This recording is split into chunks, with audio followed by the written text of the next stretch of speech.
Olá, eu sou a professora Maria Dirce, meu apelido é Didi, sou professora de História e Pedagoga da Rede Estadual, né, de Minas Gerais. Eu vou estar com vocês durante esse período da pandemia do coronavírus, trabalhando uns temas, né, de História do 9º ano, que estão contidos no nosso currículo referência de Minas Gerais. Eu espero que essa fase passe o mais breve possível para vocês estarem retornando para as escolas e encontrando com os professores de vocês.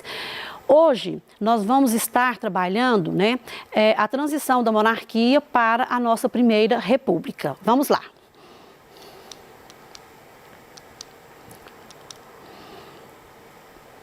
A gente vai estar vendo, então, como eu falei, né, o que levou à queda da monarquia no Brasil, né, para a gente estar chegando à proclamação da República. Eu trouxe aqui para você, né, a primeira bandeira republicana, né, brasileira, que ela não é como é a nossa bandeira atual, e trouxe aqui a bandeira do Império, né, que durante todo o Império brasileiro. Quais que foram, né, essas questões que levou, né, o fim da monarquia no Brasil para a gente estar implantando a República? Nós tivemos várias questões, só que eu trouxe aqui para vocês as 3 questões mais importantes. A primeira dela é a questão militar. Nós tivemos, né, no final já lá da monarquia, a Guerra do Paraguai, né, guerra por causa de território. Essa guerra, então, ela levou vários militares, né, brasileiros, né, para estar lutando de frente nessa guerra. E, inclusive, foi, né, recrutado inúmeros escravos, com a condição de que quando esses escravos voltassem, né, da guerra, se a gente saísse vencedor, eles seriam libertos. Porém, né, essa condição, né, que as autoridades falaram para eles, isso não aconteceu, na verdade, quando eles retornaram. E uma outra situação também, que os próprios militares, né, que aqui da época da República, da época da monarquia, né, eles queriam ter, né, autonomia e, infelizmente, também o rei não deu essa autonomia para eles. Aí o que aconteceu? Eles, então, ficaram insatisfeitos, né, e começaram, né, a se rebelarem contra, né, o governo monárquico.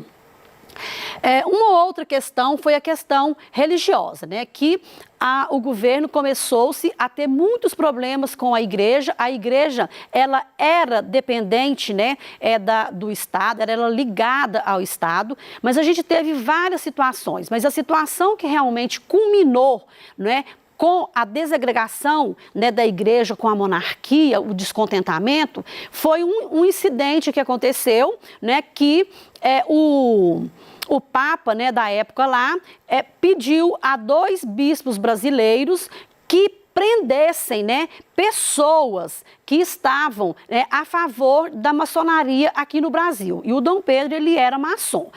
Aí, então, o Dom Pedro pediu, né, para estar soltando essas pessoas, eles não soltaram, e aí, então, houve um clima, né, bastante forte de atrito, né, entre eles, que aí realmente ficou insustentável esse apoio, né, essa ligação, a igreja ser totalmente dependente da monarquia ou do rei, né?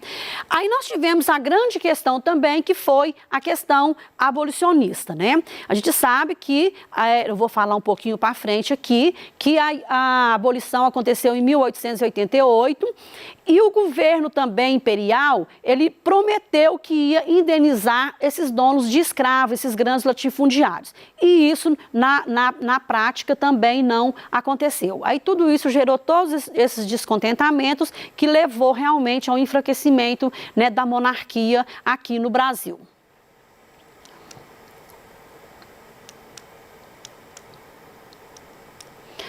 Eu trouxe uma charge aqui bastante interessante, né? Onde, de um lado, né, o rei falando aqui, né, o governo vai cair, já briguei com os fazendeiros e com a igreja, né? E vem um militar e coloca, quem mandou criar, né, questões militares? Então, foi as 3 questões que eu trouxe para vocês, né, que todos esses grupos muito descontentes realmente com a forma, né, que o Dom Pedro estava, né, dirigindo o nosso país. Bom, dentro da sociedade da economia, né, a primeira coisa aqui que a gente tem que lembrar é que no final já da metade do Império para frente do Segundo Reinado, a gente teve uma grande expansão cafeeira, né, dentro da economia, principalmente lá no Oeste Paulista. Mas também surgiu, né, nessa época, né, que a gente chama a época do Mauá, que foi aí, né, a questão, né, do aumento das indústrias, né, e aí criou-se novos bancos, teve um desenvolvimento muito grande com a criação, né, de estradas de ferro e mais, né, muitas coisas que realmente foram trazidas aí de desenvolvimento nessa época aqui no Brasil. As transformações, né, elas eram um pouco limitadas, porque, na verdade, a gente teve uma permanência ainda de muita coisa de ser, né, a exportação agrícola, ela era ainda o nosso forte da nossa economia, porque, na verdade, a industrialização, ela estava no começo e era uma industrialização ainda bastante tímida e dependente, né, de outros países compradores. E claro que aqui, lembrando que São Paulo, né, e Rio de Janeiro, na época, eram as duas cidades mais fortes, né, economicamente que a gente tinha, tá? Permaneceu, apesar desse desenvolvimento, permaneceu no Brasil ainda, né, a questão da estrutura agrária e social em todas as outras regiões, porque onde, na verdade, desenvolveu foi só Rio de Janeiro e São Paulo mesmo, tá? E a mão de obra, né, ela era mão de obra escrava, já tinha acontecido a abolição em 88, mas ela foi sendo gradativamente substituída por imigrantes, né? No início, imigrantes italianos, alemães, que foram os mais fortes, né, no início da nossa imigração.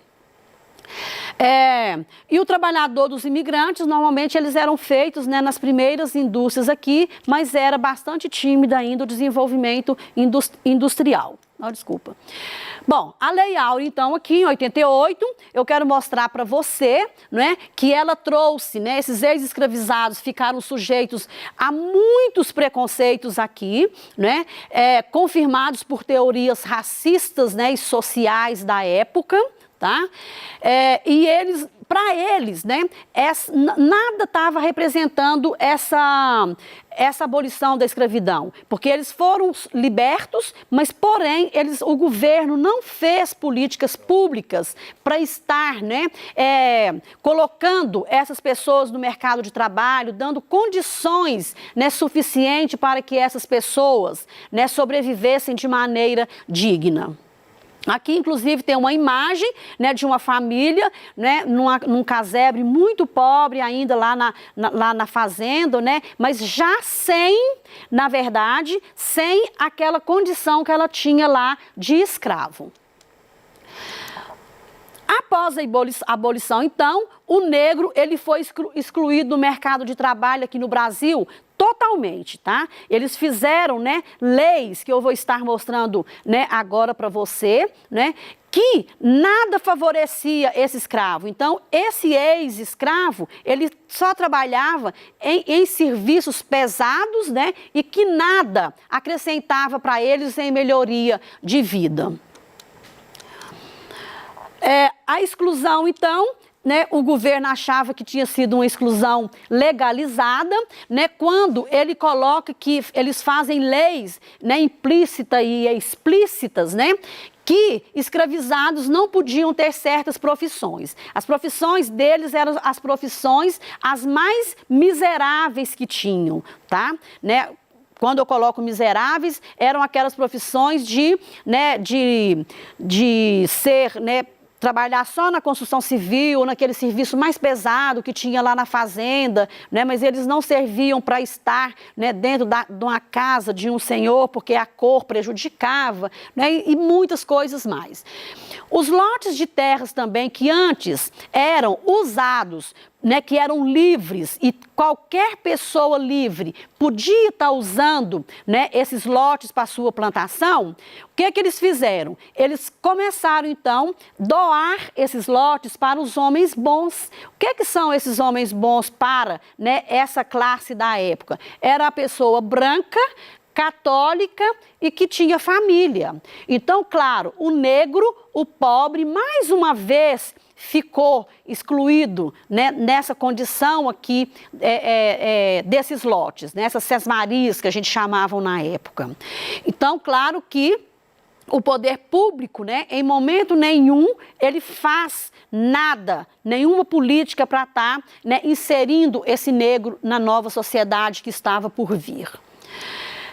A lei de terras, que aconteceu aqui no Brasil, né, um pouco antes, que foi em 1850, também foi outra situação extremamente difícil, porque as pessoas que tinham terras que eram do Estado, né, que pertenciam ao Estado, mas que elas ali plantavam para sua subsistência, com a lei de terras, então, em 1850, passou-se, você só poderia ser dono da terra se você pagasse por ela. E claro que a maioria das pessoas que moravam ali, né, eram os negros ou as pessoas muito pobres e que elas não tinham essa condição de estar comprando lote nenhum de terra. E o discurso ideológico falava que a população negra, né, ela não era adequada para um trabalho assalariado, né, porque eles tinham medo de fazer essa miscigenação. Então a gente chama, né, a gente fala que aqui houve uma tendência, né, das pessoas fazer o branqueamento da população brasileira, né, o medo da miscigenação, e aí então a gente chama aqui, né, entre aspas, que eles quiseram fazer o branqueamento porque eles achavam que o branco era mais inteligente, que o branco fazia mais, que o branco pensava melhor.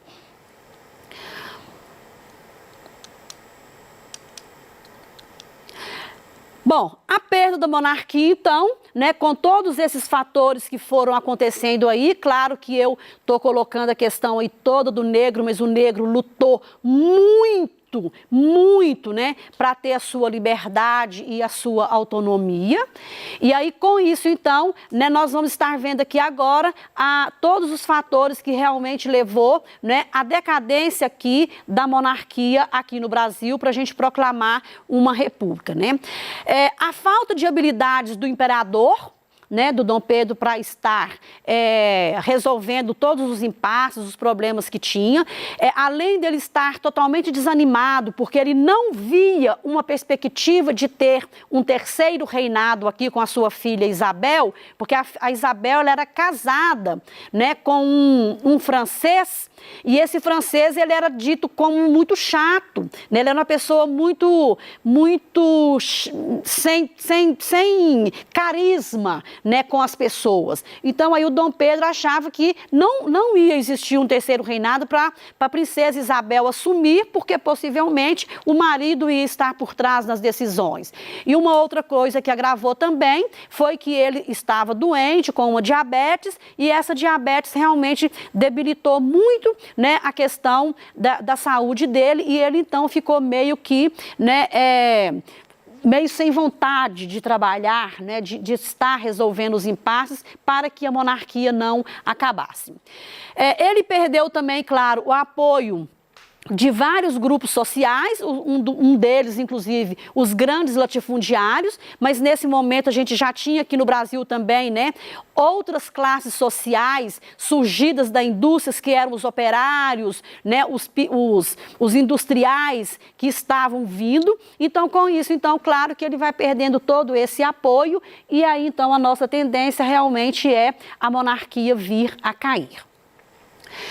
O projeto republicano, presidencialista e federalista, eu vou estar falando no próximo slide sobre a questão do manifesto, né, do manifesto republicano, que pregava isso, a difusão das ideias liberais e positivistas em favor da república, tá? Essas ideias vieram da Europa, nós vamos estar vendo que o Augusto Conte teve uma grande influência nessa questão, inclusive também com a questão da liberdade lá dos Estados Unidos, da independência dos Estados Unidos da América, e a influência dos países vizinhos, né, que está aqui, que foi os Estados Unidos da América. Aqui mostra, tem uma gravura aqui muito interessante do Dom Pedro, né? A gente vê aqui o descaso dele lendo um jornal, dormindo, né, numa apatia enorme, enorme.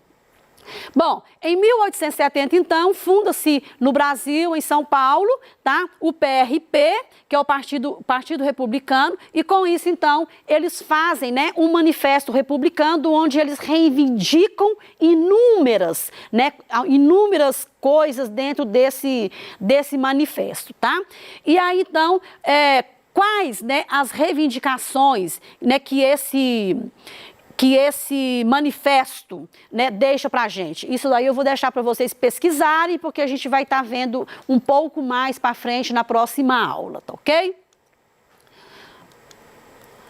Aí, então, né, a proclamação da República, ela vai estar, né, aproximando militares e republicanos. Houve também a adesão de alguns monarquistas também que foram a favor, né, dessa república, e teve também os boatos, né, que o Dom Pedro iria, né, reprimir os militares. E aí, claro que todos os militares, então, ficaram a favor da proclamação, né, de fazer uma república no Brasil. Aí, até que, enfim, né, no dia 15, aqui está um jornal, né, falando Viva a República Brasileira, e aí, no dia 15 de novembro, então, o Deodoro, né, o Marechal Deodoro da Fonseca, num golpe, tá? Foi num golpe, ele então, né, proclama aqui, junto com as tropas, proclama a República Brasileira. O Dom Pedro I, então, ele vai, né, e exila com a sua família na Europa. Os republicanos concordavam com uma coisa: todos queriam a República. Mas aí também eu vou deixar para você estar pensando que república seria essa? Que república que nós vamos estar começando no Brasil? Será que ela incluiu a todos? Todos tiveram a participação? Ou somente a elite ficou? Pensem que na próxima aula nós vamos discutir.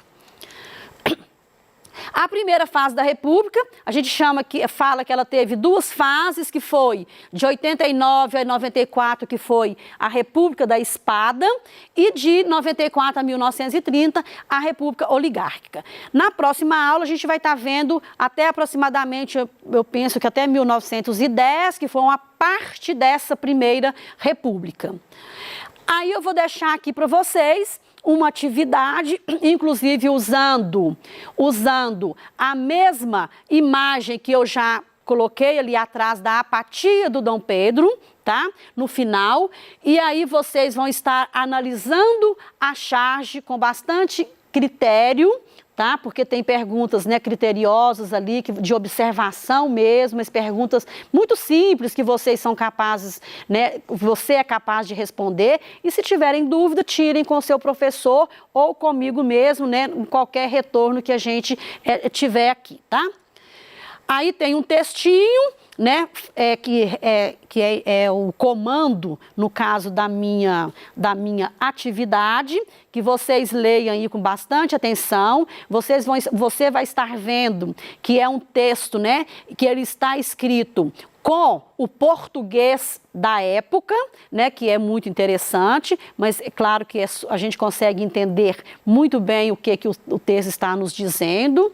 E aí você vai estar respondendo no seu caderno essas 4 perguntas aí, né, e depois para você estar discutindo com o seu professor, com seus colegas, lá quando vocês retornarem para a sua sala de aula. Na próxima aula, então, nós vamos estar vendo, né, a primeira república no Brasil. Eu acho que dá para a gente estar indo até, né, mais ou menos 1910. Eu espero que vocês tenham gostado, né, dessa aula. Até breve e um forte abraço para você.